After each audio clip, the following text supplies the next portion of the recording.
Hello! So today we're going to unbox my order from Kleenfant. Are you excited, baby? Let's open! There you go. So we have one big Kleenfant Baby Wipes scented.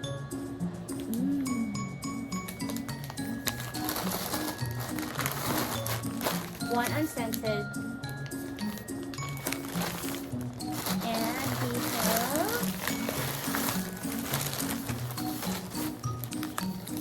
small baby wipes. So today we're going to share to you about our Kleenfant moment. So the reason why we are so excited with the orders kasi galing pa siya ng Korea. And extra thick yung baby wipes. Ito nga, pero I'm gonna show you. This one is extra thick.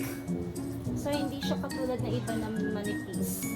And wala rin masyadong chemicals or actually wala talaga na pagbukas mo na mapula or something like the others. Eto, I like this scent, baby scent. So, hindi lang siya yung gumagamit. Actually, ako din. Tenge ah. And, very safe gamitin. And, lagi namin siyang dala. So, yan. Kleenfant moment. Kapag kumakain. And then, kapag may art class siya.